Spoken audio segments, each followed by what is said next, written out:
Hello, I'm Lorette Legan, President of the Jacksonville Onslow Chamber of Commerce. On behalf of the Chamber's Governmental Affairs Committee, I want to thank you for joining us for our forum Onslow. Our committee works with government agencies on issues that affect our business community. We monitor legislative issues that impact local businesses. We promote partnerships between business, government, military, and education.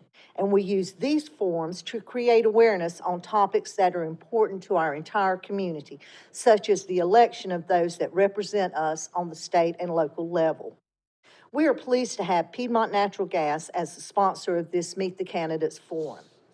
Tammy Thurman, Piedmont Natural Gas Community Relations Manager, was unable to join us, but she did send a message. So here's the message from our sponsor.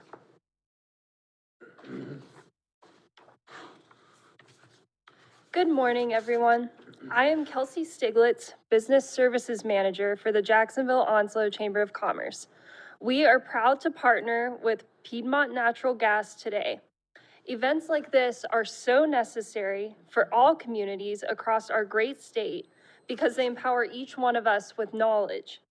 We are living in challenging times now, and all elections are critical for our economy, continuing education for our children, and what the new norm will be defined as. So, Piedmont Natural Gas thanks the Jacksonville Onslow Chamber of Commerce for hosting Meet the Candidates. Candidates, thank you for your leadership and continue to help make a difference in our communities. For the state of our communities will rest in your hands. Thank you. Thank you, Kelsey. And now I'll turn it over to our moderator, Mr. Elliott Potter. All right, well, thank you, Lorette. First, I want to thank all you candidates for participating in today's forum, which is for the candidates in the 2020 general election races that will decide who represents Onslow County in the state general assembly. Obviously, we have a little bit of a different atmosphere today, but if it wasn't different, we wouldn't be 2020, right? So we're going to have to get used to it and adjust like everybody else has been adjusting so far this year. Today we have with us two candidates who are running in the NC State Senate District 6 race. We have one of the two candidates who are running in the NC House District for the NC House District 4 seat, which represents both Onslow and Duplin counties. We have two candidates running for the seat representing Onslow County in NC House District 14, and two candidates who are running for the NC House District 15 seat. So we welcome all of you. We will move through the questions today with everybody answering, but of course I will make an effort to change up the order, and when we do answer, to try to keep your races together. So with any luck at all, we'll be able to pull that off. If I mess up, it won't be as bad as it was last night, I promise you. Now, as I alluded earlier, the Democratic candidate for the NC House District 4, Christopher Schulte, was unable to attend today. He did let us know in advance, and we will read you his statement that explains his absence. Thank you so much. This is from Christopher Schulte. Thank you so much for the invitation to the Meet the Candidates Forum. I would love to attend, but unfortunately, I will be unable to do that due to work conflicts. That time is during my normal working hours, and my employee handbook strictly forbids any political activities during my 30-hour work week. I hope your event is a success, and thank you again for the opportunity. So that's from Mr. Schulte. Now I'm going to move on to the format. A lot of you, most of you, have already participated in this, and maybe you've watched it on TV. It hasn't changed very much. The program will consist of 3 parts. There will be a 1-minute opening statement, and after that, it will be a question and answer period. I think we'll be able to get in 8 or 9 questions today. We're going to try to keep this a little bit short of an hour and a half for programming purposes, but right about an hour and a half. And then after the question and answer period, we will have a 2-minute closing statement. Of course, there's rebuttals during question and answer, and I will get to that in just a minute. You will have 60 seconds to answer the question, and at the end of the responses, the candidates will have a chance to add a 30-second rebuttal. So if you want to, you have 2 rebuttal cards that you can use. If you want to use those, simply hold your rebuttal up, and we'll get to you right after we have completed the entire round of questioning. Again, you're limited to 2, so I urge you to use those wisely. At the end, we'll go and we'll probably reverse the order that we have from the introductory remarks, and we'll do the summations. And as I said, you have 2 minutes each for your summations. That's an opportunity. I've always said, look, you know, we don't get to all the issues during these questions. It's a great time. If we don't get to something that you want to talk about, bring that up. If you want to add on to remarks that you have already made, do that. But it's your chance to, your time. This is a forum. It's not a debate, so we were asking that you address the audience, which of course, a little sparse right now, but just address us and not each other. And we also asked the audience, and I'll talk to you each individually. We asked the audience that you not applaud during the program, and we'll just give everybody a big round of applause at the end, providing, of course, that they have adhered to the time limits. And we're going to help you do that by this yellow light system that we have. A yellow light gives you notice that you're about 30 seconds before the end of your response. I believe that's correct, right? We didn't change it to 15, 30? Okay. And we will give you the yellow light with 15 seconds to go during the rebuttals. We got that set up? Mm-hmm. All right, we're good to go. And when you see the red light and you hear a buzzer, that means your time is up. And what I've asked you to do is simply complete your sentence and stop. It may be a little awkward, but to me, it's the best way to do it rather than having to worry about going on and on. We're ready for the opening statements, unless you have any questions. Any questions? Okay.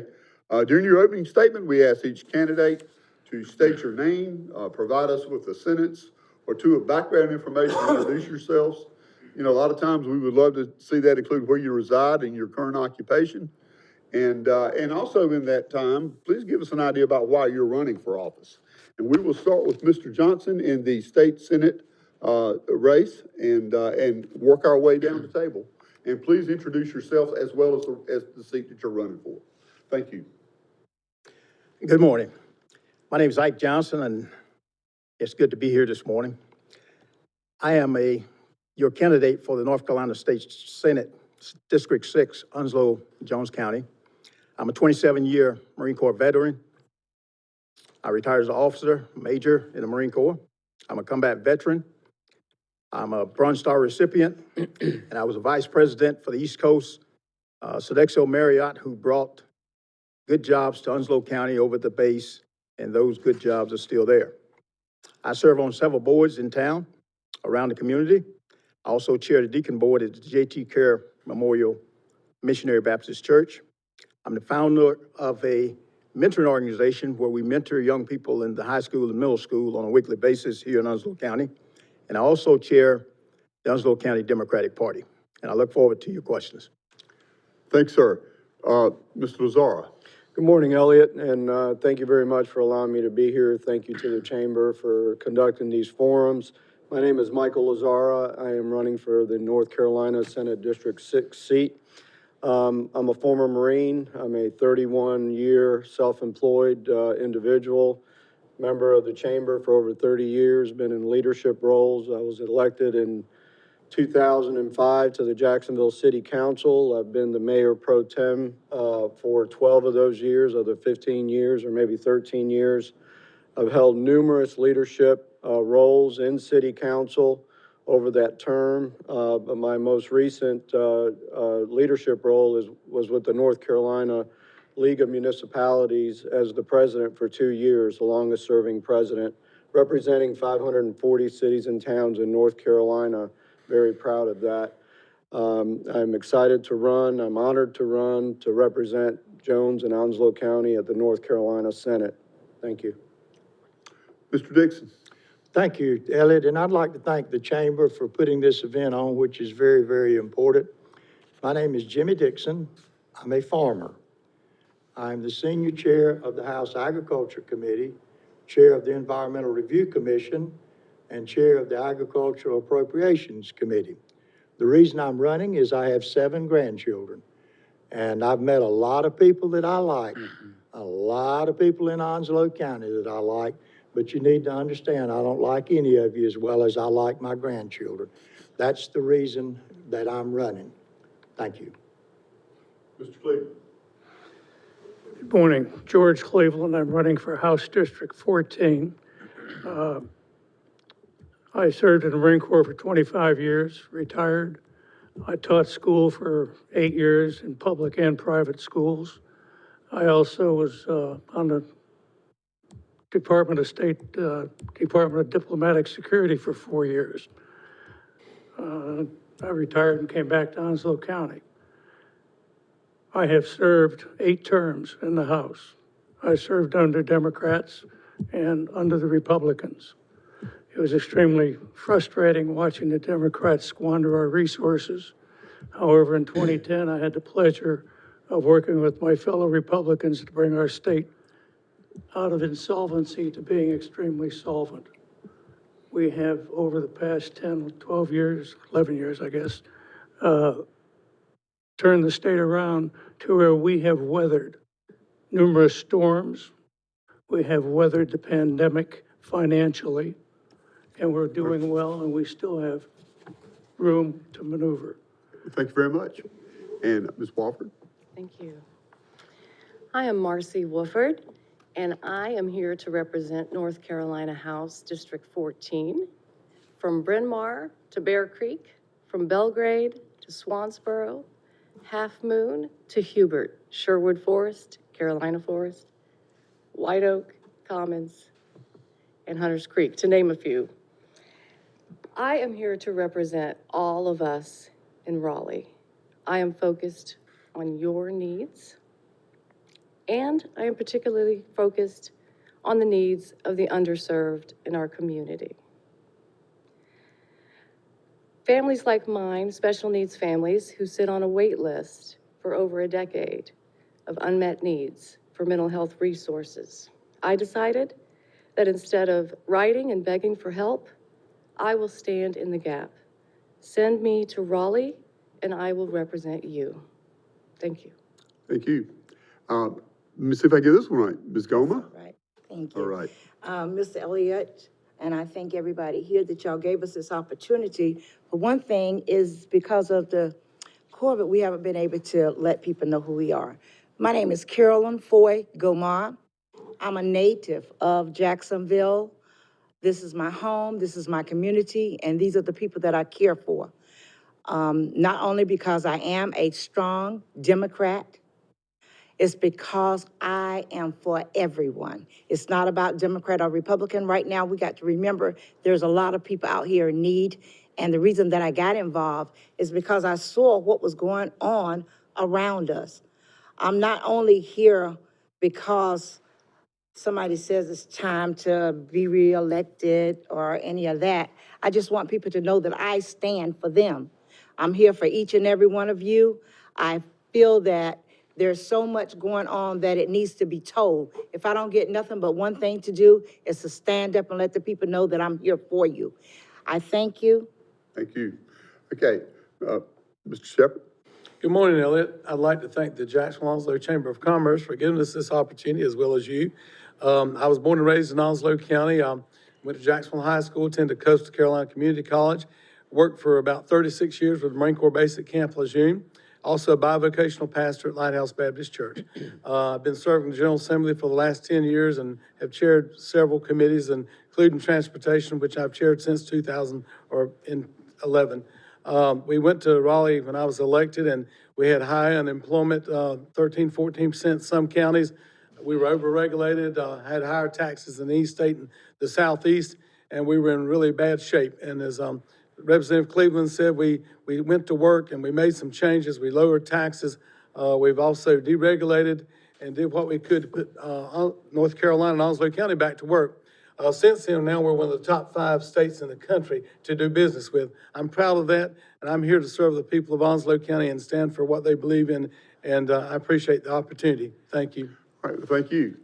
Well, let's get on with the questioning, and we're going to start this one with you, Mr. Dixon, and work our way back down the table, and then we'll come back and start with Ms. Lazar and Mr. Johnson, if that's okay. If I get confused and I leave somebody out, all you got to do is holler at me, and I'll correct it as soon as I can. Mr. Dixon, it's hard to start anywhere right now without looking at the state's response to the crisis surrounding COVID-19. Including the actions that have been taken by the governor's office. How would you assess the state's overall response, and what, if anything, should have been done differently? Well, obviously, the virus is real. There's a lot of ways that we could have improved our response. The United States of America and North Carolina have faced many challenges before.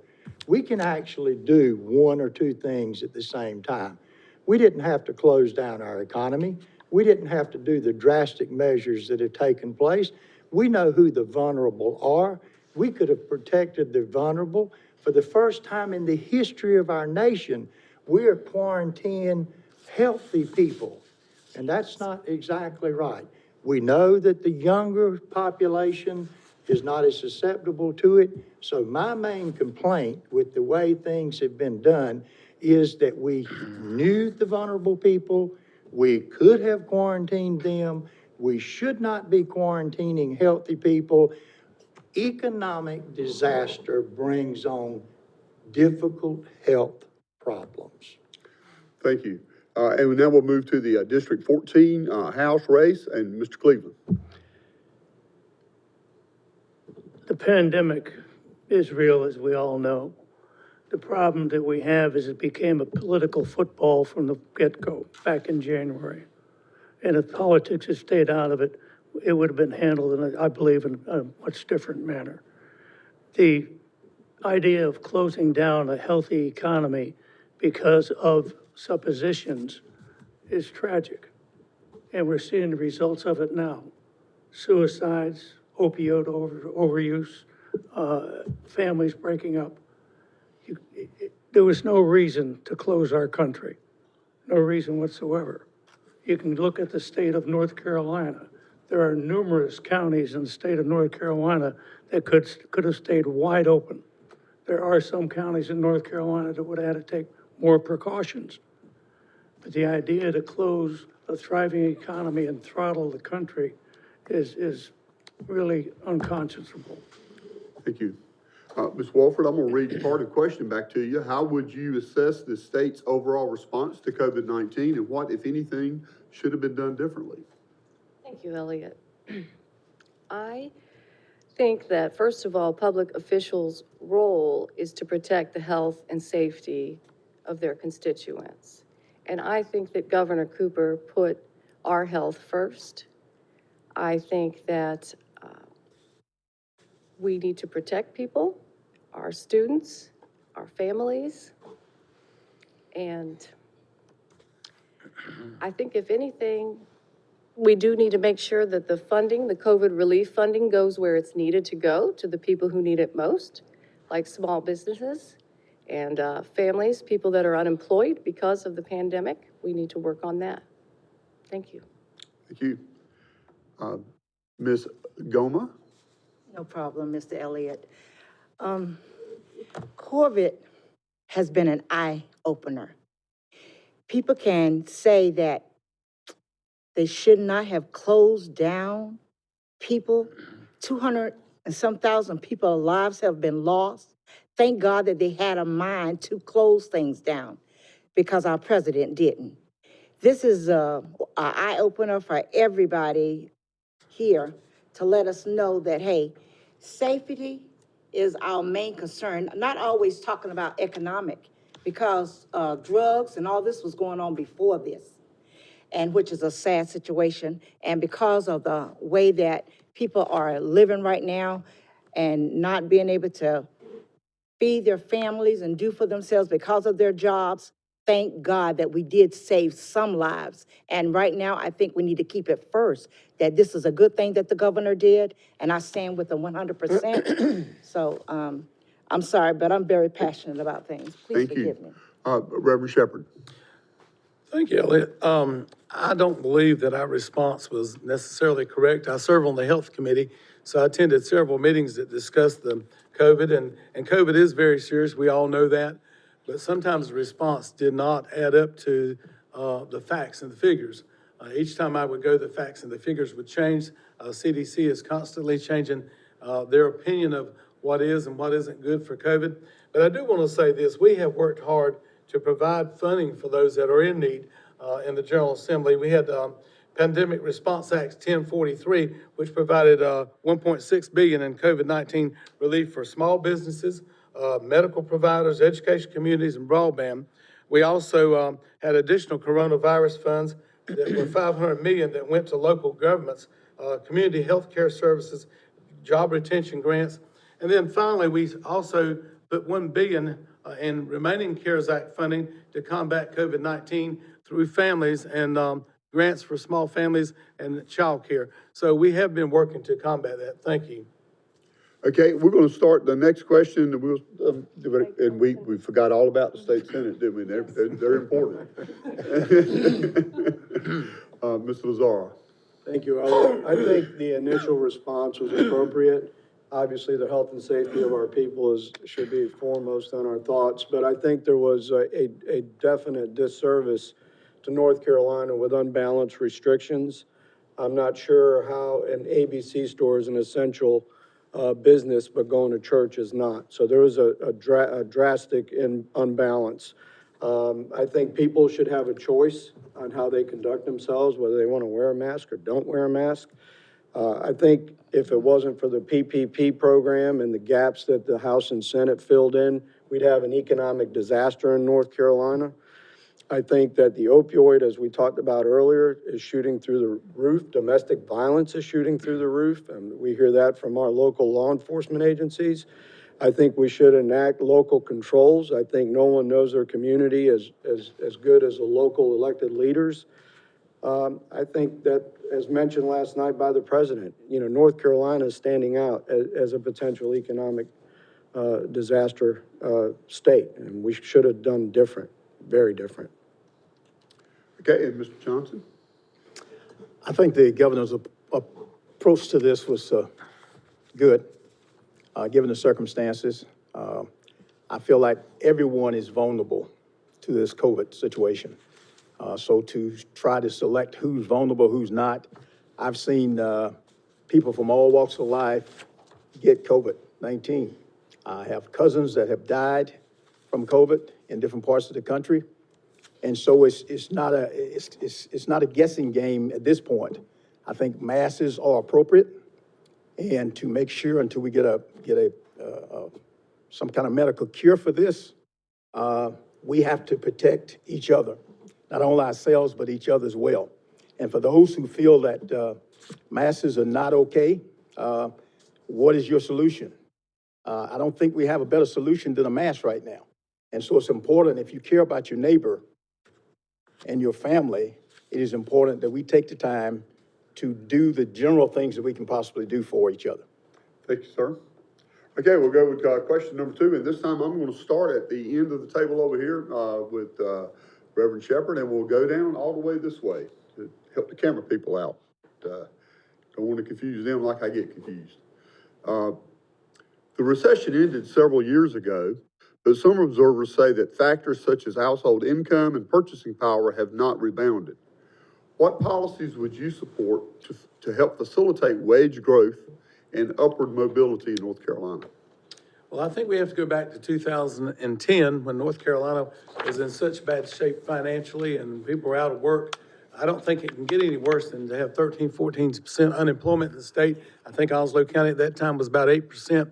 And we were overtaxed. Matter of fact, we had a sales tax that was still on, that was supposed to expire in 10 years, and it was still on. And that sales tax really hurts businesses, and especially small businesses, which are 80% of what's going on in North Carolina. Small businesses are part of that.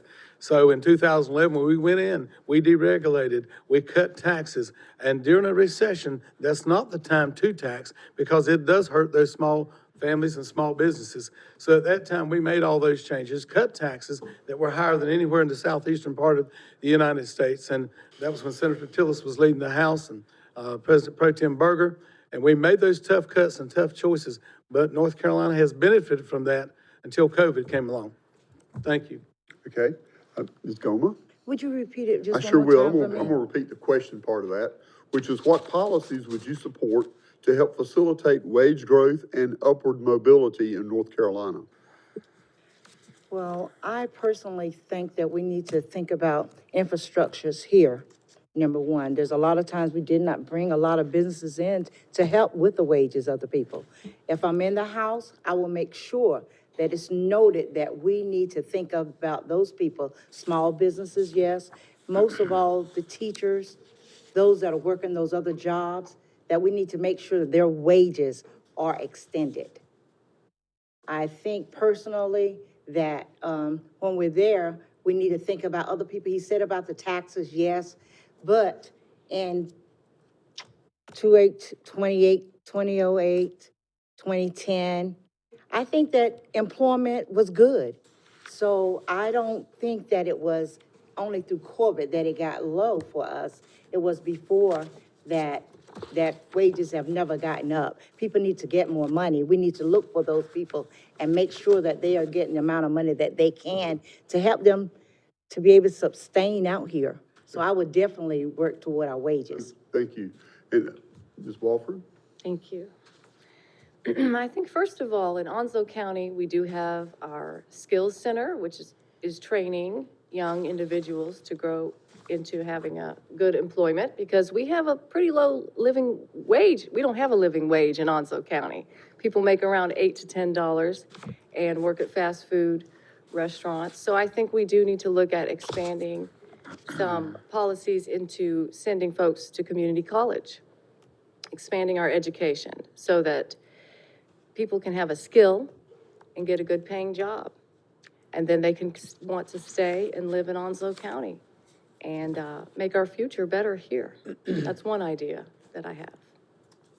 Okay, and Mr. Cleveland, the question on the table is what policies would you support to help facilitate wage growth and upward mobility in North Carolina?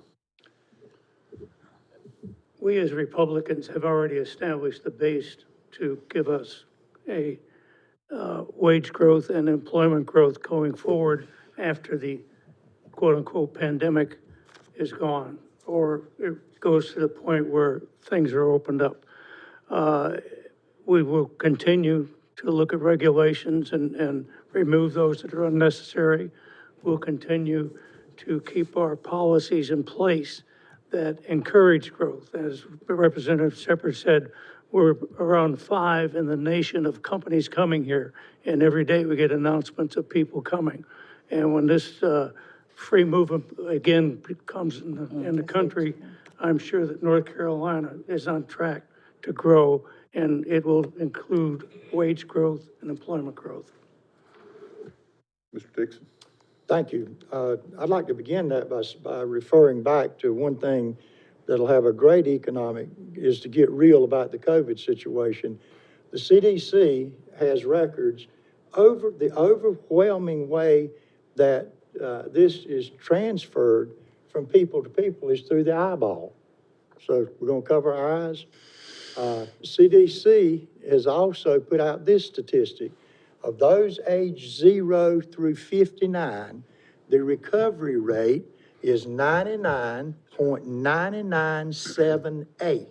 So let's just don't talk about the cases. Let's talk about the recovery rate and those who get through it. That will produce economic results. And remember this, experience counts and results matter. Read the magazines on what our economy has done for the last 10 years. All right, thanks, sir. Mr. Lazara? Thank you, Elliott. I think the first thing that I would support is to get our economy back open completely. I think we need to get that done immediately. I think we need to enhance trades training. And we need to stop unnecessary or unemployment. People are getting unemployment, COVID unemployment, that don't deserve it. They haven't worked. They go and get a job for 2 days, they quit, and then they apply for COVID, and they're getting that money. And that's a statewide problem. That's already been recognized. I know that I can hire 10 people right now. I could have hired 10 people 2 weeks ago, 3 weeks ago, 4 weeks ago. I think there's plenty of jobs. I think there's economic growth available. I think that we need to change our philosophy on how we allow people to stay home and collect unemployment when they haven't worked to have that benefit. I think we have a real major problem, but the first thing I would do is get our business community back open and get our economy restarted as soon as possible. Yeah, thank you. Mr. Johnson? Yes, I'm glad someone mentioned the tax cuts because I feel like the tax cuts were too extreme. I understand that the party in power right now made a decision to go hard right with some of the decisions that was made with tax cuts. And I think some of what we're seeing now, we were seeing prior to COVID, is some of that problem. When you lower corporate tax, lower than the individual tax, you just told me that individuals are not important as corporations. And so when you go hard right, like the party that is in power now at the assembly has done, you're simply saying individuals do not matter. Corporations matter the most. So what has to take place is we have to come back to center. Come back to center, and let's take a look at some of the things that created the tax cut created, which was, where's the money for schools? Where's the money for other things that we've been screaming about and teachers are in the street for, and we don't have that money now because we gave it to corporations. Okay, thank you very much. And we do have a rebuttal card, I believe, Reverend Yes, sir. Shepherd. I'd like to go back to what we were just talking about. When we made personal income tax changes and cut taxes, that also is a raise for those individuals because they're getting more of their money to spend like they want to spend it. So we don't need to negate the fact that tax cuts also provides more money in your personal income every month. Also, because of what we did as far as corporations, we're one of the best states in the country to do business with. I saw this week where hundreds of companies are leaving California and they're coming to Texas and North Carolina. It's because of what we've set up for corporations here in this state. We got a little noisy over here, but we're going, there we go. Mr. Dixon. Thank you. To say corporations are more important than individuals and what we've done for the corporate tax rate is to not understand what corporations are. Corporations are groups of individuals working for a company. So you cut the taxes which government wastes, they can do better for those individuals. They can buy new equipment. They can hire more people.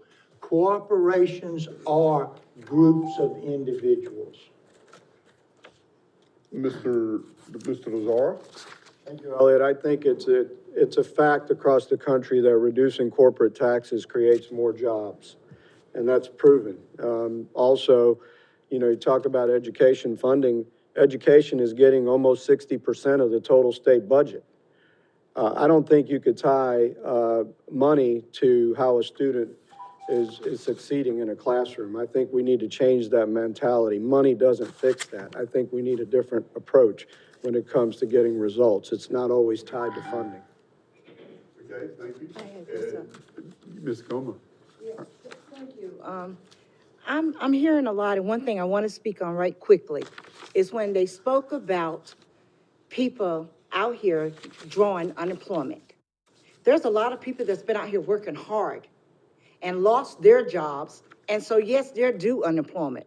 There may be some people out here that don't work, but there's a lot of good people out here that has good ethics in their jobs. So I don't think we should try to put everybody in one little category thinking that, oh, you're drawing some money that you shouldn't. No, a lot of money is earned. Those people that are drawing unemployment because they got rules and regulations for them. Sorry. Thank you. That's okay. When we get to a sentence at the end, if you just, like I say, it may be awkward or something maybe you can come back to. Mr. Johnson. We understand corporations, but let me just give you a fact.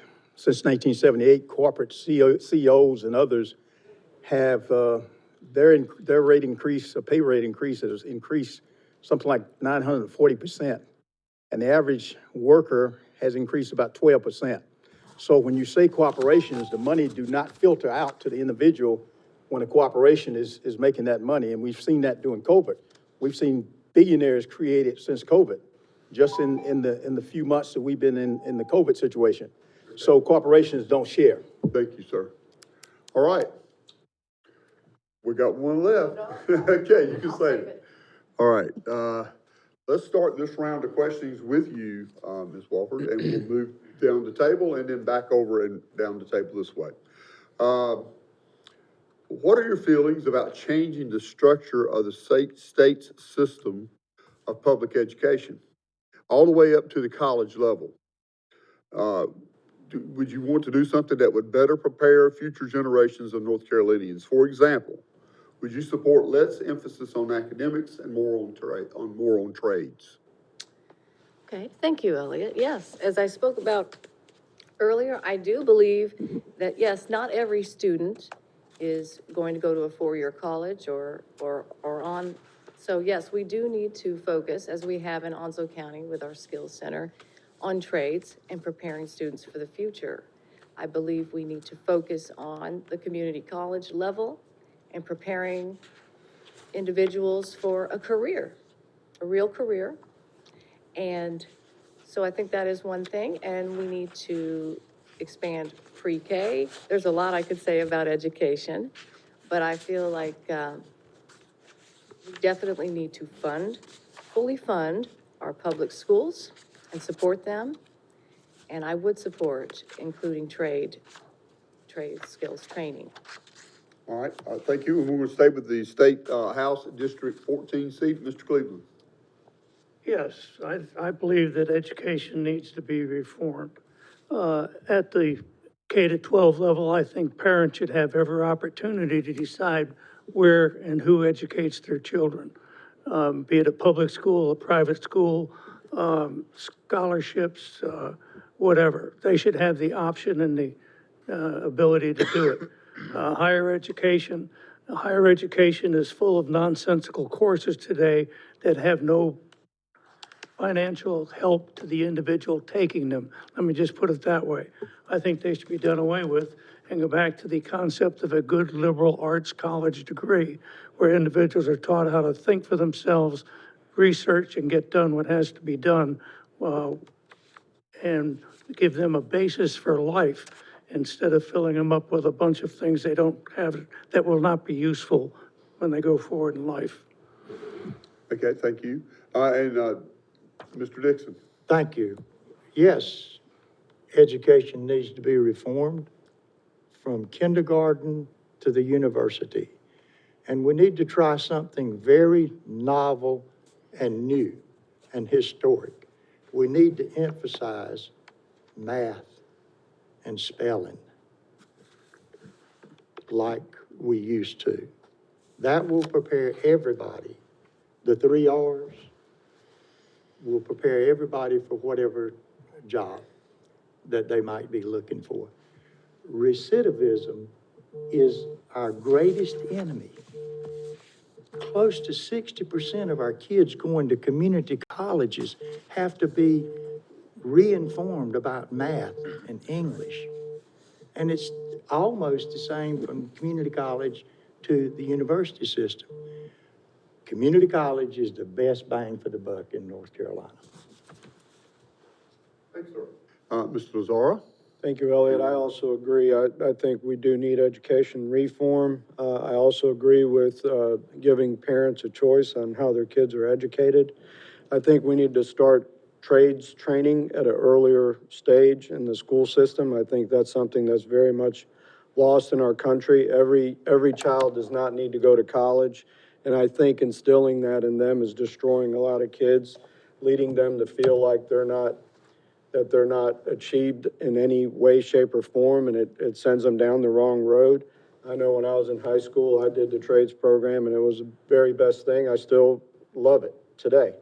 So it's not for everyone. And again, I think this myth of equating results with the amount of money that you spend on it is something that we've really got to get away from.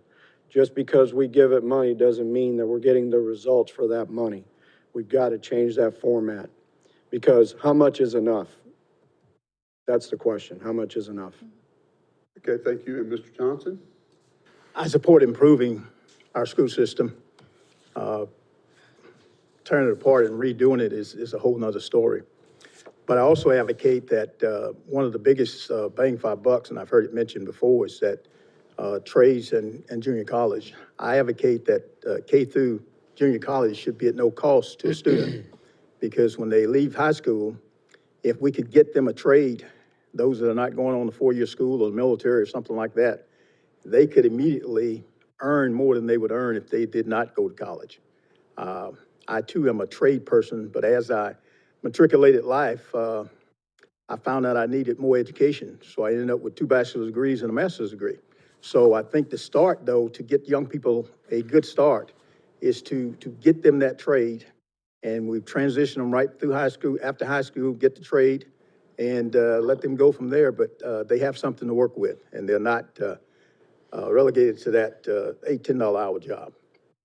And I believe we got to go back to District 15 for this one. And Ms. Gomaa. Yes, I do support education, thank you. Number one is that from K through college, I think it should be that we put our attention there, that the college should be free for them. I think when we go, there's a lot of money that's spent out on a whole lot of different things that we even send away from our states, that we can give back to the schools and to the teachers. So I think that us training our young people, that they can learn more and be more effective as they come back to us. This is why we want them to be able to be informed. Talked about the community college, I give it an A+. I think this is a good thing. They have taken young people from the schools here into the college and given them a trade on their way there. So yes, I definitely believe in education, but we still have to know that we have to pay people that they will stay and want to do. Okay, well, thank you. And Reverend Shepherd, again, the question is about changing the structure of public education, if that's what need be, maybe even to the point of changing emphasis from academics to trades. What do you think about that? I do support the changing the structure of education. I think it's imperative if we're going to be successful and our children are going to be prepared for the future, that we do make some changes K through university. I think the question we should ask, is it best for the children? I went to public schools and got a great education at public schools here in Onslow County. We still have good public schools here, but that's not always what's best for each child. So we need to include the parents in those discussions, and also include classroom teachers, because they're on the ground where it's happening. And so any decisions that we make to restructure needs to go through the parents and also go through those classroom teachers. We need to teach them and give them what they need to be successful, but not indoctrinate them at the university level. There's too much indoctrination going on instead of teaching. So I do support restructuring, but most of all, we need to do what's best for each child. Public schools may not be best for each child. It may be a Christian school or maybe homeschooling, but whatever's best for that child should take precedence over everything else. Thank you. Okay, and Mr. Johnson, we're going to turn to you and start and go right back down the way here for the next question. What efforts do you support to help North Carolinians with the problem of skyrocketing healthcare costs? Please include the efforts that you would support at the state level. Let me just say, I think healthcare is a right. I know people will disagree with me on that, but if you don't have your health, all things stop right there in place. So I think we owe it to our citizens to make sure that healthcare is taken care of. I think one of the things we can do, and the Assembly has had this opportunity for several years, to expand Medicaid. Right there, we'll take care of some plus 500,000 people in North Carolina to help them with some of the difficulties that they're having with their healthcare process. Also, it would increase jobs based on estimates, and the economy would better be served by those expansions. So that in itself would be a great first step. Okay, Mr. Lazzara. Thank you, Elliott. Once again, you've heard me say this before, the federal health care is a disaster. Everybody knows it's a disaster. Medicaid expansion would be on the backs of the working, North Carolinians, and I think we need to take a hard look at that. I don't think that's a solution. How do you explain to a child that's paying $1,400 a month for health insurance for his family and has a $10,000 deductible and goes and has a procedure for a child that still has to pay $7,000 to $10,000 medical costs? How is that justifiable? How is that an affordable health care? Healthcare is a disaster in our country, and we need to relook at it, and we need to change it because it's not working, and we're inundating the emergency departments with free health care on the backs of the American working people. And that's the facts, and we have to realize that those are the facts, and we have to relook at it, and we need change because it's not working. Okay, thank you. And Mr. Dixon from, running for the seat for House District 4? It's just this simple. If you like your doctor, you can keep your doctor. If you like your insurance, you can keep your insurance. Your insurance premiums will go down. They went up, up, and up. Yes, we need to do something about health care. We need to open up state lines. We need to reintroduce the American principle of competition which built this nation. So just opening up and be able to have companies compete for our business, take away the monopolies that some of the big companies have. Open it up, you'll see prices go down, you'll see improved care. Mr. Cleveland, District 14. Healthcare needs to be reformed, and it needs to be reformed in the way that Representative Dixon just spoke of. We have what they call a certificate of need here in North Carolina. Nobody can expand their healthcare facilities without the approval of the state. That's wrong. I do not believe that should happen. I believe competition is the best way to drive prices down. The healthcare economy is a false economy. It does not align itself with any other economy in the country. It has to change. And when it changes, and it'll change through competition, then healthcare prices will go down and the quality of healthcare will increase with competition. So I do believe that that is where the solution lies, is to open it up, get it going across the country and get the competition there, and it'll go down, prices go down, and healthcare quality will go up. Okay, Ms. Wofford? Yes, I think number one, we have to expand Medicaid. I don't know how many other states have, 38 states, even Missouri. And what people need to understand is we are already paying in our federal tax dollars to pay to expand Medicaid in our state.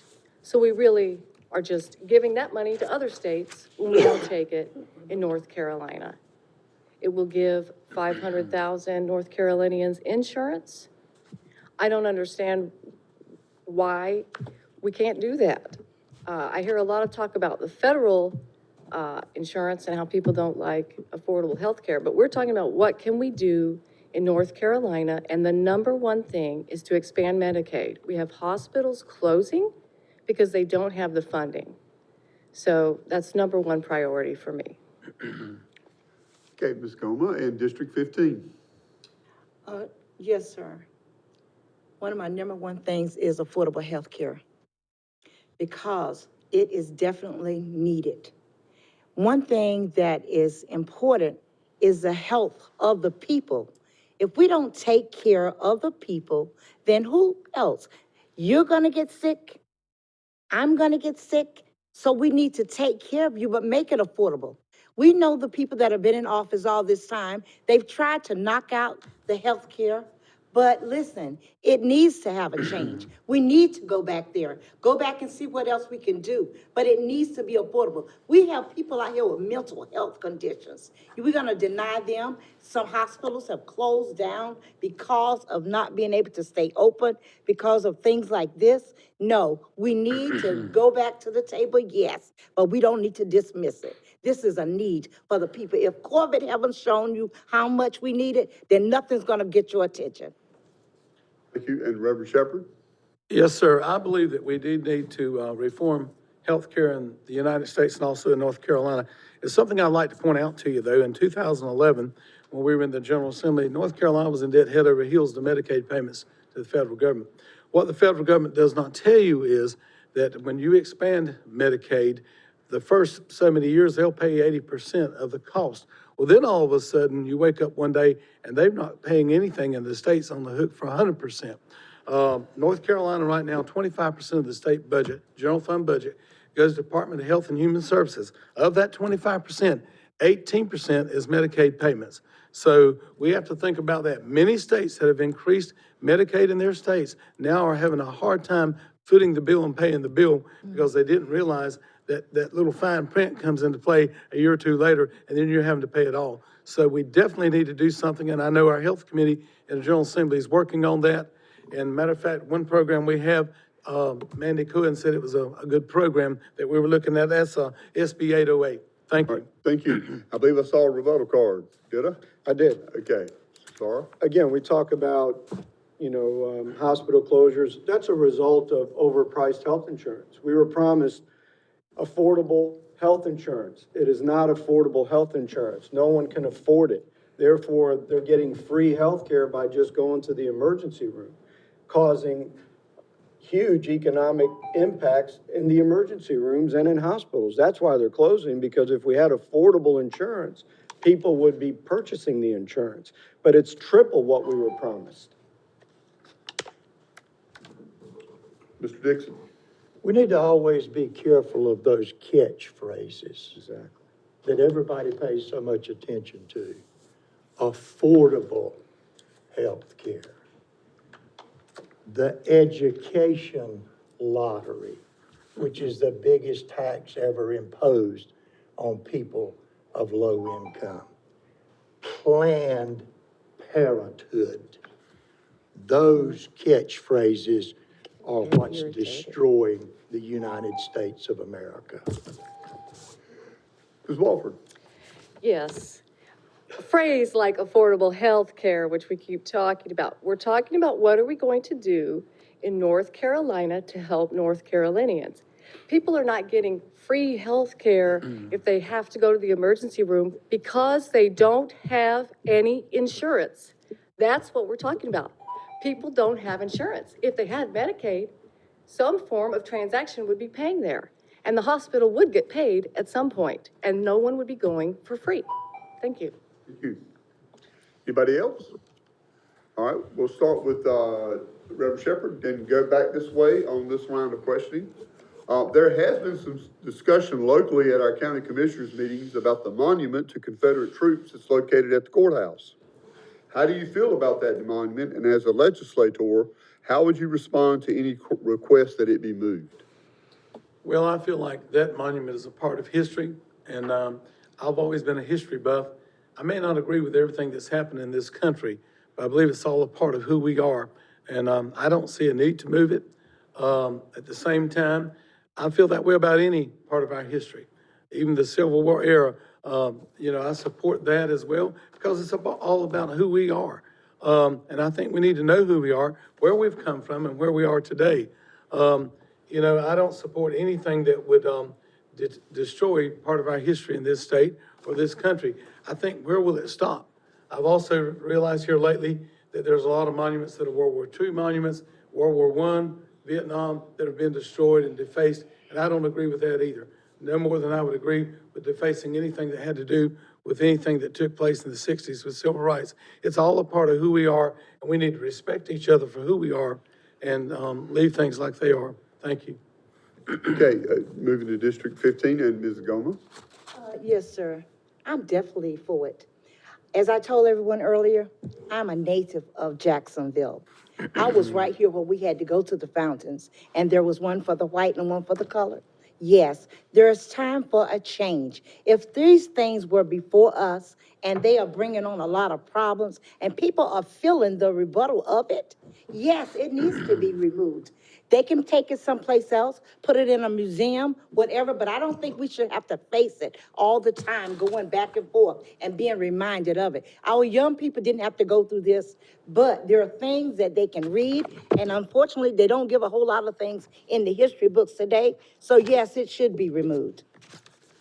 Okay, Ms. Wofford? Thank you, Mrs. Gomaa, and thank you for this question. It absolutely should be removed.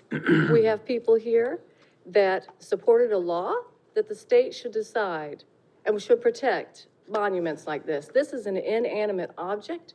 We're trying to protect it. People have come, the local government, everyone says that local government should have control over their decisions. The local government in Onslow County and the city should make the decision if they want to move the statue. It should go in our war memorial. If the war memorial is good enough for World War II veterans and Vietnam veterans, Confederate War veterans can go in that memorial with them. I think we are past time to denounce racism and white supremacy. And that is what it makes people think of when they see that monument at the courthouse. It needs to be moved unequivocally. Thank you. Thank you. Mr. Cleveland? The state has a process for removing monuments. If the monument wants to get moved, or whoever wants to move it, they can go through that process. It, as Representative Shepherd said, it's part of history. And I, for one, think history should be on display, whether it hurts my feelings or not.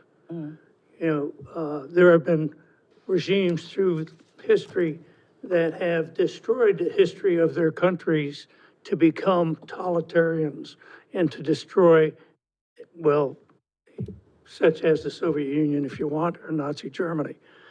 We don't have to get down that path. There's a process in place to remove any monument in the state, and that process should be followed. Okay, Mr. Dixon? As Representative Cleveland said, there's a process to go through. You know, one of the great and unique ideas of America, back when our founding fathers were crafting out this constitutional republic, was the idea of private property ownership. And so property is important. It's one of the things that helps us be a unique nation, and the rule of law. I agree with the lady here that when the community legitimately discusses a situation and the consensus of the community is to do such and such, it should be done. But a group of rioters going out and throwing a rope around a statue, then going down and burning down businesses in the name of doing away with racism is absolutely pathetic and should be prosecuted under the law. Okay, Mr. Lazara? Thank you. I personally do not support eradicating history. I don't believe that it solves current issues.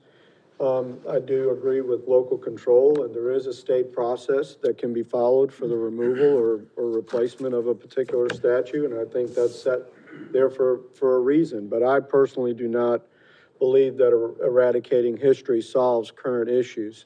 I think those have to be addressed in a much different way, rather than eradicating what history has been placed. And also, any defacement of any monument should be a criminal offense almost immediately, in my opinion. Thank you. Mr. Johnson? I don't support eradicating history either, but I do support removing that monument. Our biggest economic machine here in this county has banned all Confederate tricklets. And I would say young Marines walking past that courthouse that look at that, and Commandant Berger has declared, and all of DOD has declared, that those things are inappropriate for Marines on Marine bases and DOD bases. And here we are, recipients of the economic machine of the military, and we can't get the guts to say, remove it. I think something's wrong with our local government. And by the way, the state put their law in place to make sure you did not move that. You had to come and ask them that process. So if they would have left the law alone, then maybe the local officials could get together and decide to remove it. No, we have to go to the state and ask them for permission to do so.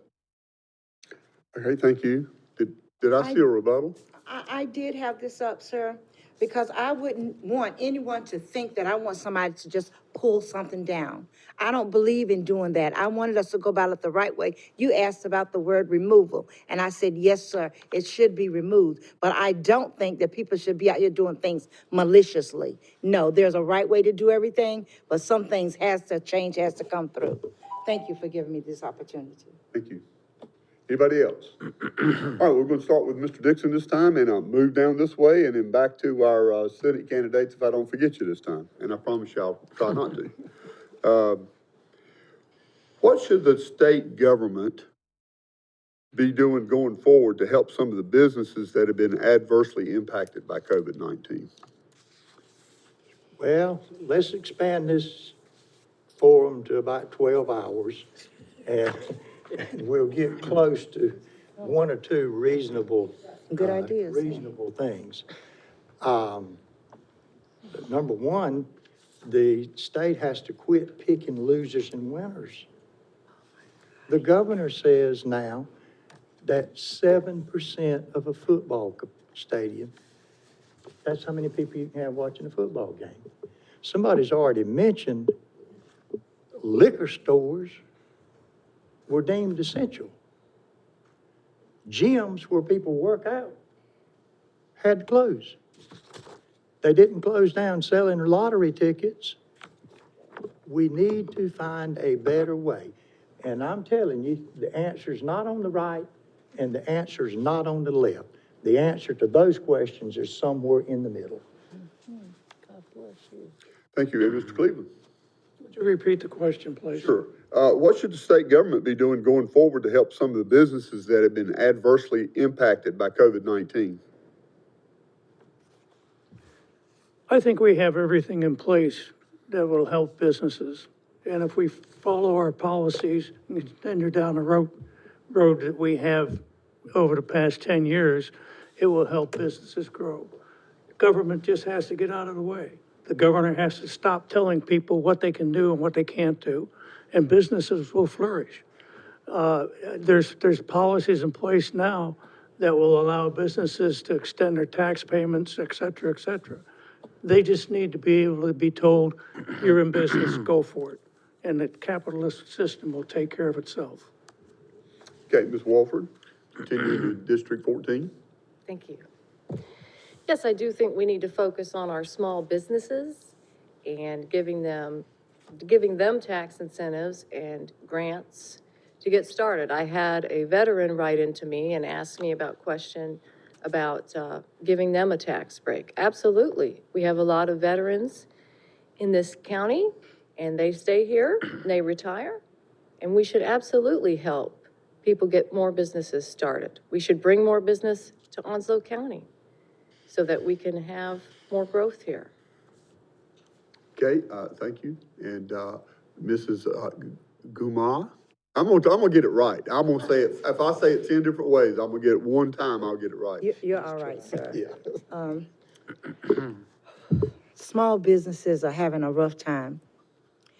And when somebody has taken the opportunity to go out here and start a business, then we need to support them because there's somebody out here working hard for their families and have brought something to us. The state needs to give these people that have been able to stop, not go forward right now during COVID, they need to give them money. We've heard them, people speaking on the TV and the different ones where they haven't been getting the money to even help them to stay. I know of businesses that are going in that have stopped, meaning I can't even start back. I've used all my resources.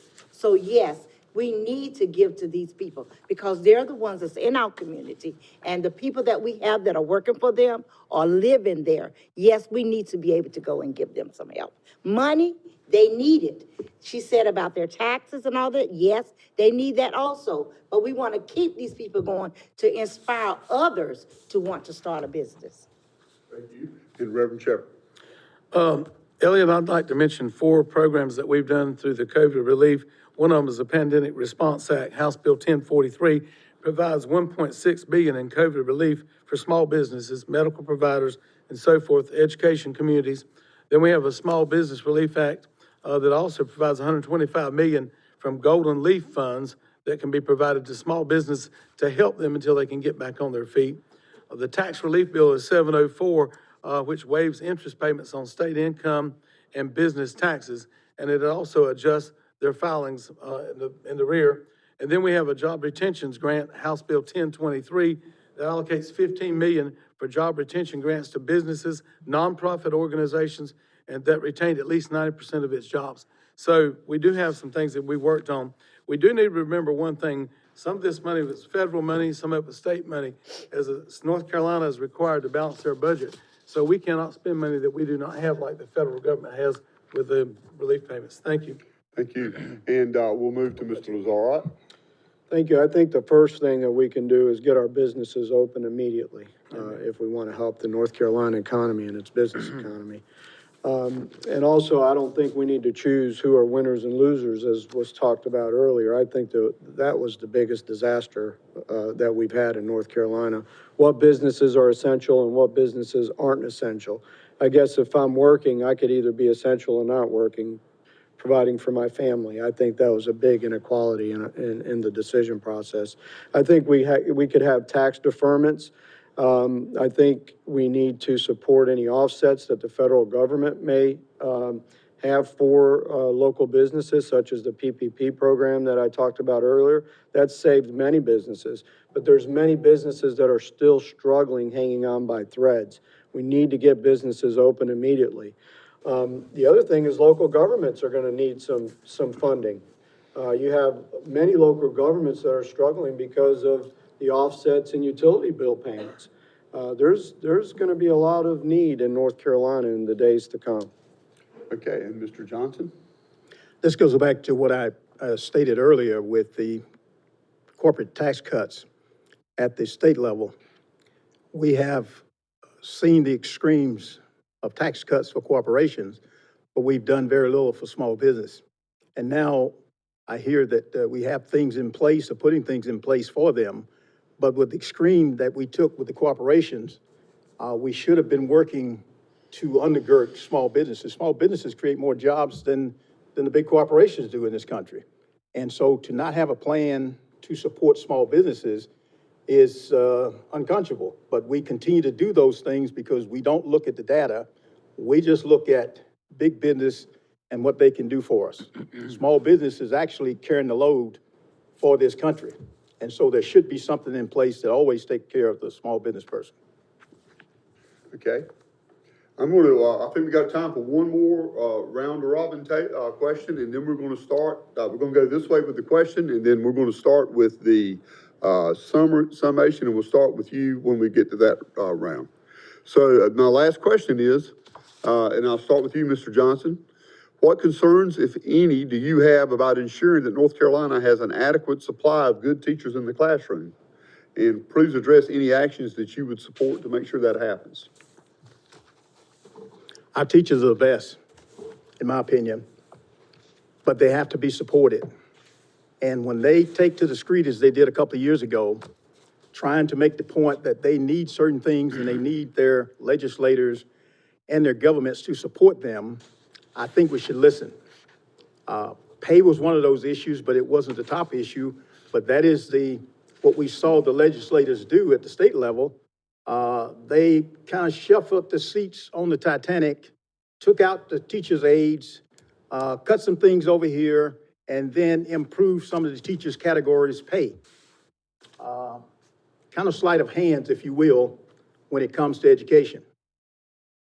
So bottom line is that, and I agree, we took extremes, and now we have to come back and come to the middle and decide what is the best, and listen to the teachers, and let's make our education system in North Carolina the best like it was many years ago.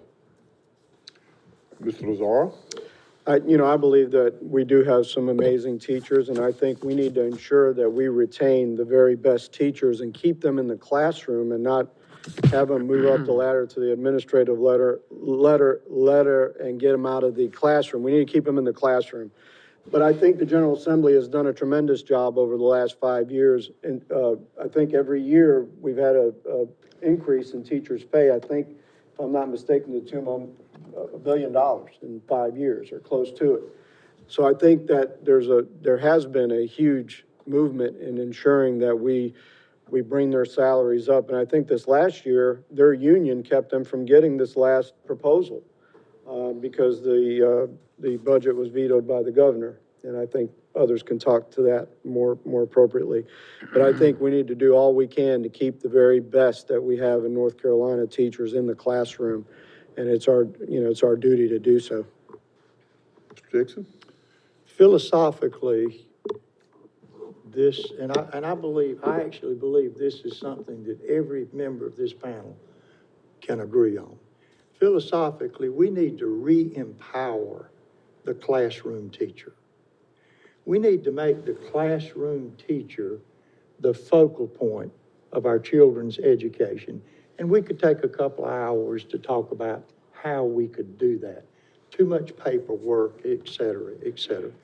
On the teacher's salary, folks, my goodness, look at the record. We've increased teacher salaries 7 out of 8 years. My daughter's a school teacher. We're the second highest in the Southeast. People forget about the $19,000 in benefits that a first-year teacher gets. Add 35 and 19. Thank you. Mr. Cleveland? I agree with Representative Dixon. The improvement of education is in the classroom, and the classroom needs to be the teachers. The teacher knows the students and knows what has to be taught, and he should not and she should not be dictated to as to every nickel and dime they should do in the classroom. They need to run their classrooms the way they feel they should be run to educate the children that are in their charge. As for pay, again, Representative Dixon hit it on the nail head. We actually restructured teachers' pay. They used to get to the $50,000 range at about year 29. We restructured it so that it get to the $50,000 range at year 15. That in itself, over their career, gave them enough money to buy a house. I think we've treated teachers fairly.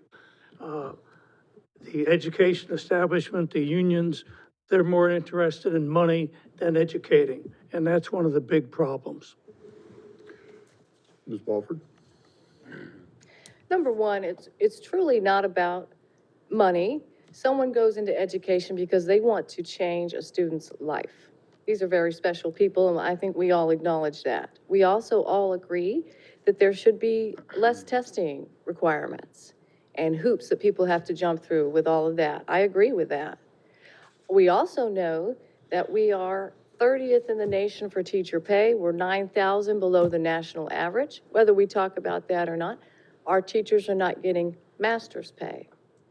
They don't have teacher assistants anymore. You can see the effect in the classroom. If you're in a classroom with 35 children and you're one person, I think you can try to keep them alive through the day, much less be able to get through all the hoops. So they are miracle workers. We need counselors. When we talk about the Education Association, they're asking for school counselors and nurses and support. So the teacher can teach and other people can help with mental issues and things in the classroom. Ms. Gomaa? Yes, sir. Everybody here is saying good things and then they take it away for some reason sometimes. Now, we know that all these teachers went in because of the love that they have for teaching.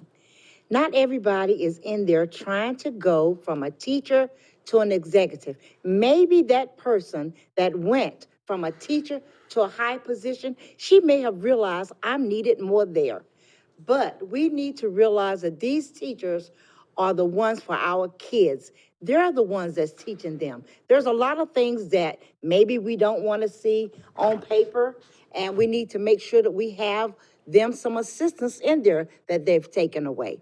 But I don't think you need to narrate and say, no, they're getting too much money. Everyone in here went to school And we are blessed through a teacher. I myself went to Georgetown High School and Jacksonville High School, and I have so much pride in every teacher that I was with. So they're giving our kids something. As some parent today, Thank you. Thank you. Reverend Shepherd.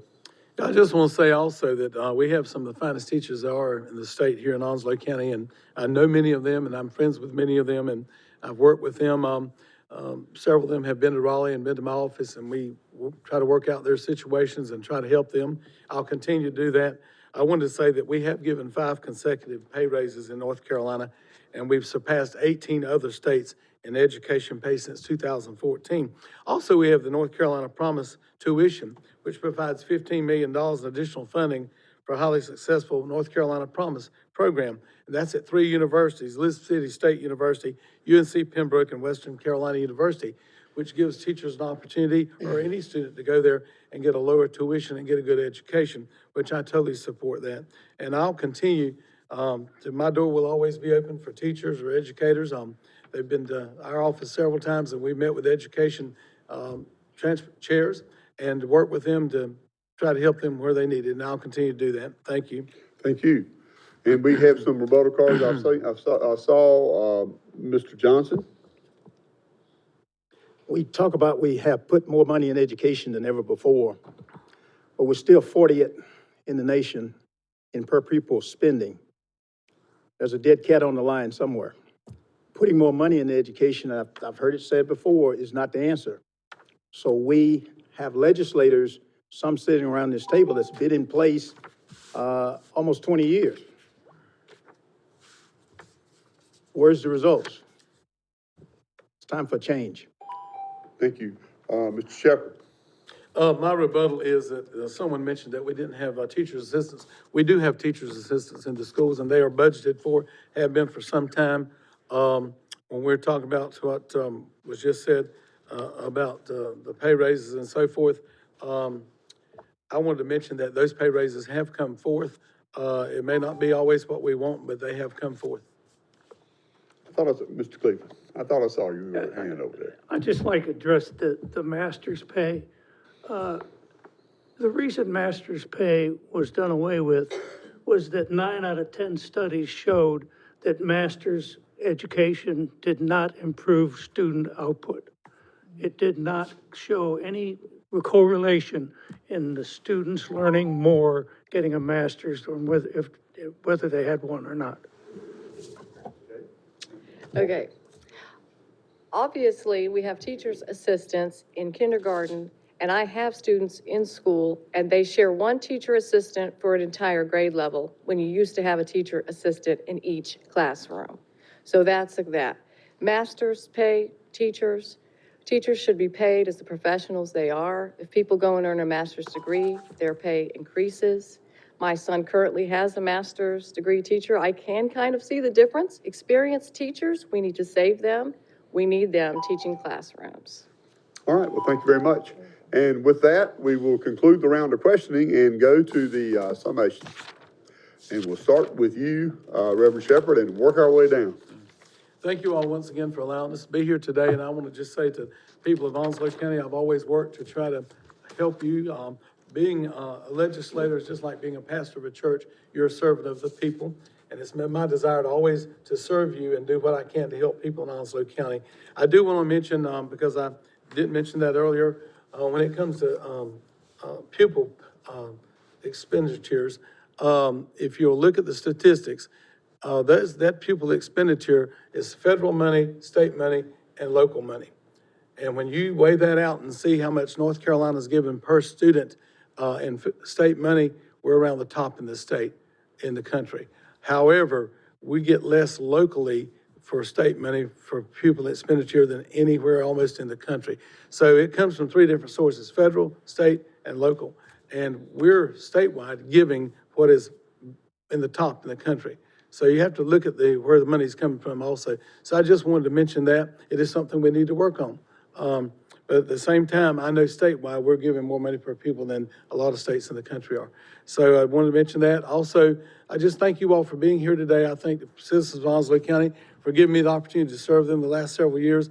I look forward to serving again for 2 years if it's their desire. If it's their will. And I appreciate all of you. God bless you. God bless the country. Amen. Right.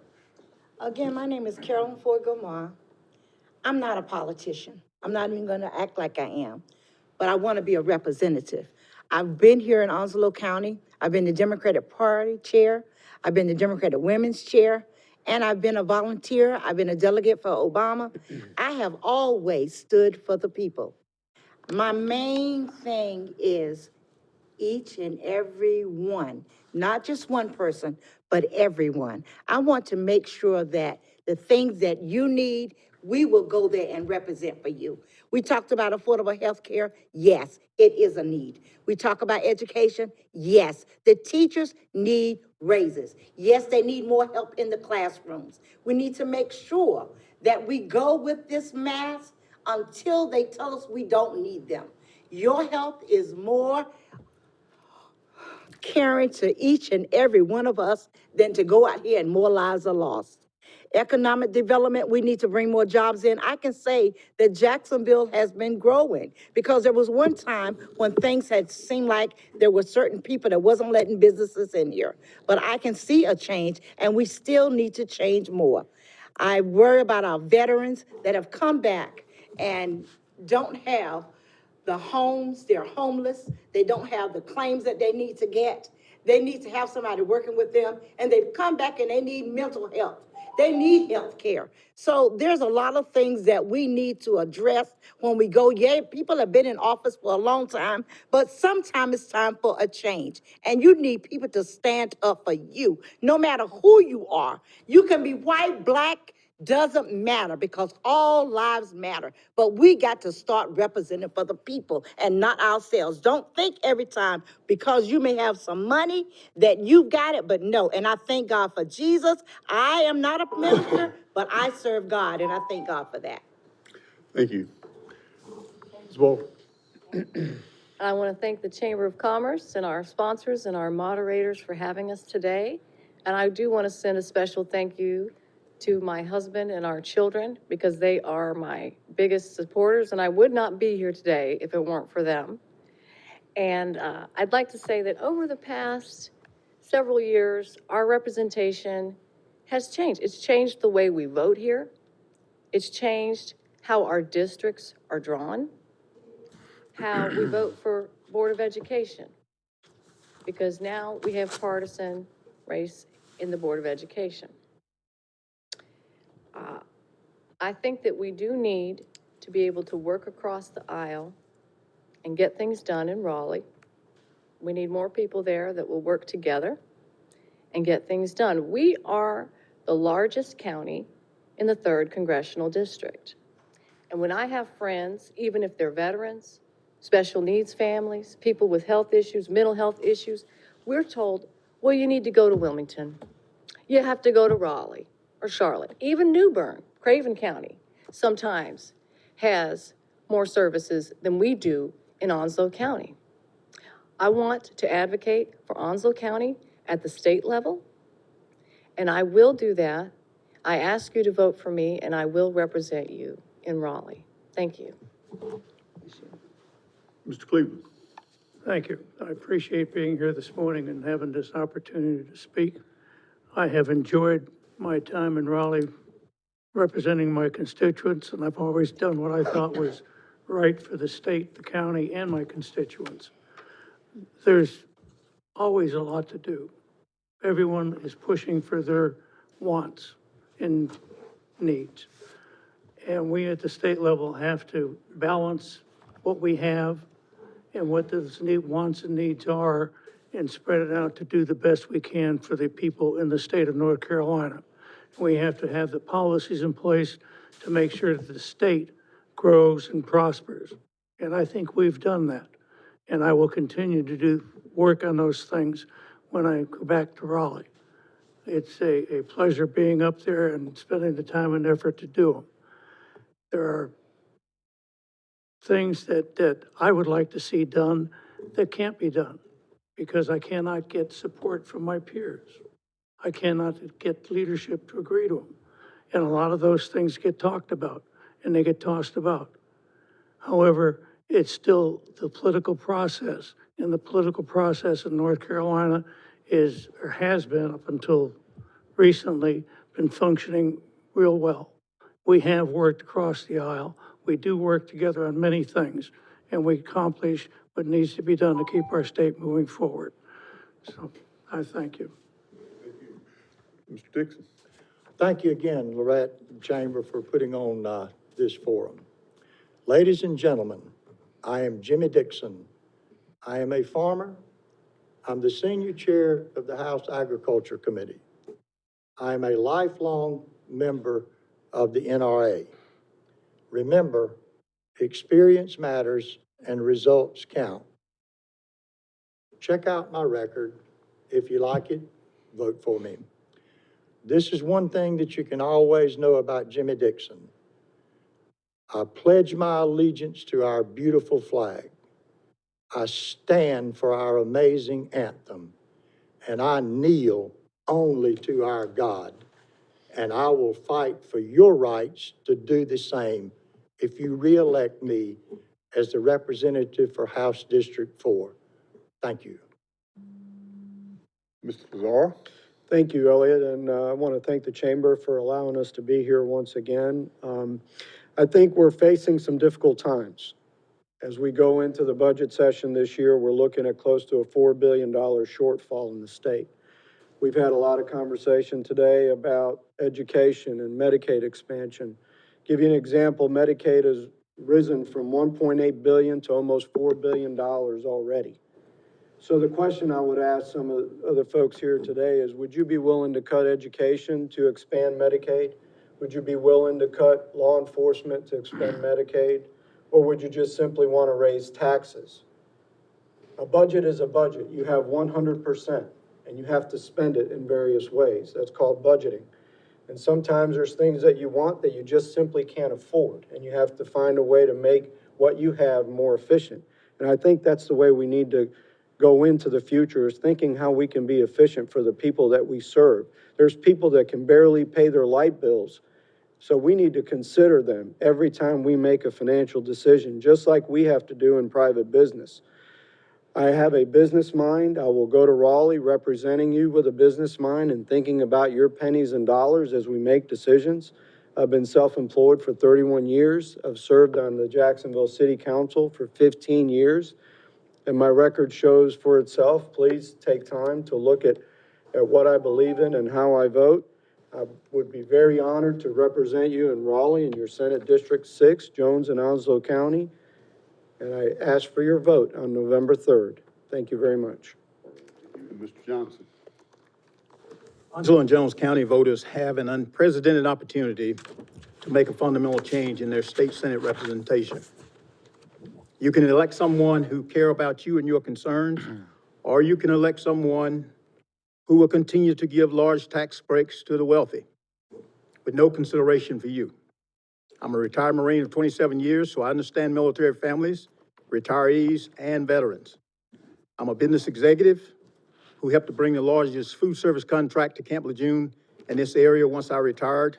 These jobs are still here, so I know how to manage large, complex organizations and bring people together to get things done. I believe that everyone deserves equal access to a quality health care and a good education, high-speed internet access in our rural communities, and for our children and our businesses is a must.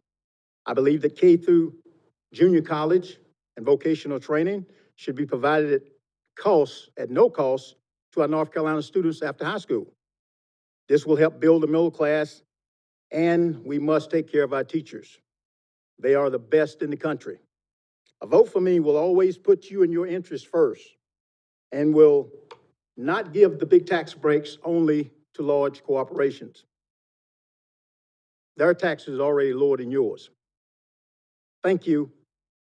Thanks to the present representation that you have put in office, that's why their taxes are lower than yours. As a state senator, I will fight for you and your families, and I will put you and as an individual citizen and your family back in first place in North Carolina in front of the corporations. Vote Ike Johnson for Senate, and you'll be glad you did. Thank you, Elliott. Okay, and with my thanks to the candidates for adhering to the rules, I'll turn it over to Lorette Ligon. Thank you so much, and I want to thank the candidates too. Very informative and very good information for our voters. Also want to thank the city of Jacksonville for the use of these facilities and their media services. Thank you again to Piedmont Natural Gas, our sponsor for this event. Now, for the audience, if you missed any part of Forum Onslow, just check the listing for G10 for rebroadcast times and dates. And remember, everyone, your vote has power.